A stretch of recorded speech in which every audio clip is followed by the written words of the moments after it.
Danger Dolan.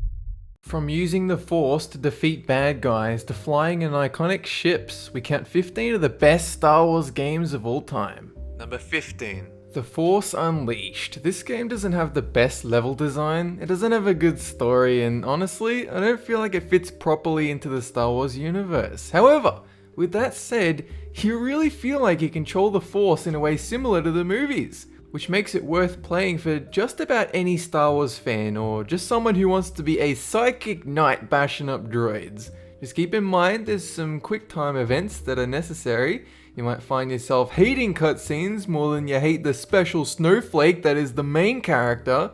I mean, his name is Starkiller, you can't get much more Mary Sue than that. Number 14. Shadows of the Empire is almost the opposite of The Force Unleashed. The gameplay is clunky and hinders the experience. However, it does share one similarity in that the level design is also pretty damn terrible.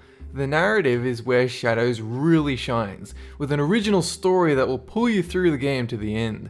With that said, you might be better off just watching the cutscenes on YouTube instead of dragging yourself through the atrocity to the concept of fun that is Shadows gameplay. Number 13. Lego Star Wars The Complete Saga. While this is a kid's game, that doesn't mean it isn't worth playing. The gameplay and collecting can and will get old very quick, but the humor, the relaxing nature of the game, and the compulsion to get everything will keep you playing. This game will also pull you in if you love studs. No, not the hunk of raunchy man meat, but instead a piece of Lego that allows you to unlock items and characters so you can collect more studs to unlock more things to collect more studs. Number 12. Star Wars Jedi Starfighter. While this isn't the best flight sim that LucasArts has to offer, it's still a fun game, fully worth playing if you feel like flying with ships from the prequels.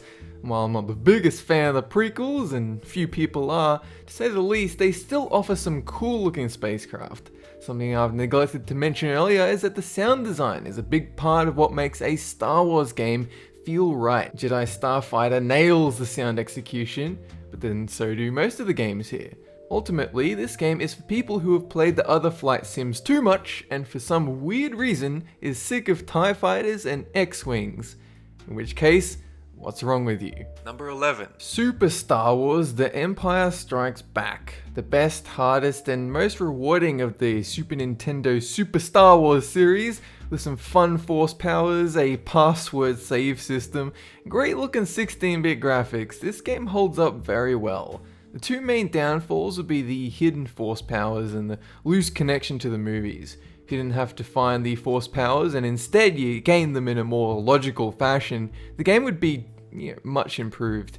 If you want to play Super Empire, you just have to buy it on the Wii store on Virtual Console, or you could be totally unscrupulous and obtain it through more dastardly methods. Number 10. Empire at War and the Forces of Corruption expansion. So this really grew into a great game with the expansion pack. Sure, it's not the most difficult of games, but it's still really fun to play with enough of a challenge to keep you hooked. There are 3 factions to play as, each of them feel unique and none feel underpowered enough for you to avoid playing them. With that said, playing as the Empire is the objective best faction, since you actually get to fire the Death Star at your foes, whilst acting like a maniac that perhaps confuse the dark side of the Force with heroin. Number 9. Bounty Hunter. Everyone loves Boba Fett, even people that don't like him. They just don't want to admit they have dreams that confuse what they believe about their sexuality. Anyway, if you want to play as Boba Fett, do things like he does in the movies, you're in luck, because this game is made for you.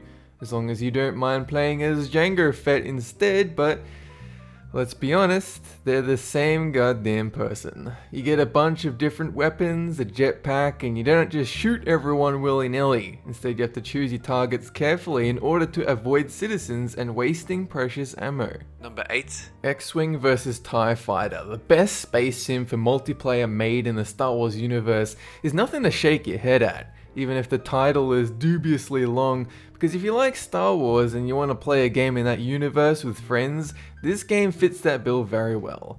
That is, as long as you don't mind graphics from 1997, but really, who gives a toss about graphics as long as they can capture the Star Wars atmosphere, which they do, and they did very well. You can even still buy this game from GOG, and it will almost certainly run on your computer made from parts almost 2 decades later, and if you're anything like me, you're now depressed that 1997 is almost 2 decades ago. Number 7. Knights of the Old Republic. Some people will get angry that this game is number 7 instead of number 1, but I think when you finish this video, you'll understand my point of view. Even so, this game should be played by any Star Wars fan, even if they're not that into video games, because it gives a great story and a new look into the universe, while still keeping the Star Wars feeling intact. If you haven't played the game, you should do so before reading any comments about the game, because there's some things you just don't want spoiled.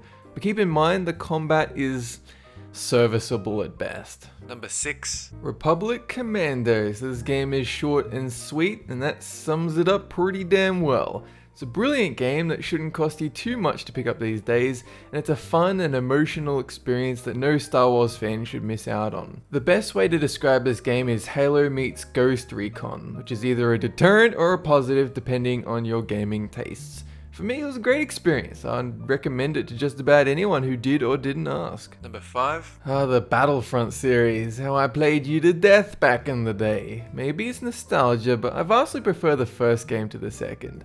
Playing as a Jedi just wasn't that fun. You're far too overpowered. Like all good Star Wars games, it gives you the opportunity to play either Empire, the bad guys, or the Rebels, the good guys. You want to play this game with friends that don't have a sideways finger up their rectum about graphics, because this game is best enjoyed in multiplayer. Number 4. Jedi Knight 2 Jedi Outcast. Whoa, a game with 2 whole mentions of the word Jedi. You just know you're going to be using the Force and shit to kill baddies and receive copulation as a reward. Well, actually, there's no sexual intercourse, but there most certainly is Force and lightsaber wielding used to punish the bad guys.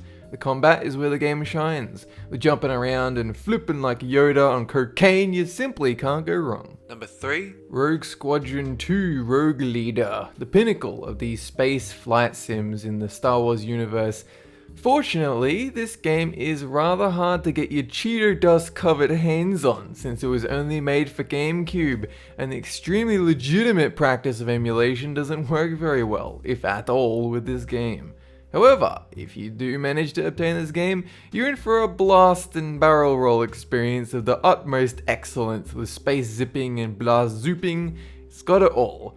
Best part is that it's one of the few games of its ilk that has an amazing single player experience that would still be great if you removed the Star Wars badge. Number 2. Star Wars Episode 1 Racer. Wipeout meets Star Wars with an extra helping of supersonic speeds and cursing in nondescript alien languages. Easily one of the best N64 games. This game will leave you watching Episode 1 and actually enjoying it. Well, at least the pod racing segment, because damn is that shit fast. There's a bunch of great tracks, good controls, a large variety of pod races, giving the game a bunch of replayability. Number 1. Knights of the Old Republic 2 The Sith Lords with the Content Restored mod. I usually try and avoid having more than one game series per countdown, but this game, with the all-fixing mod, blows any other Star Wars game out of the way with a story that deconstructs the entire universe without breaking it.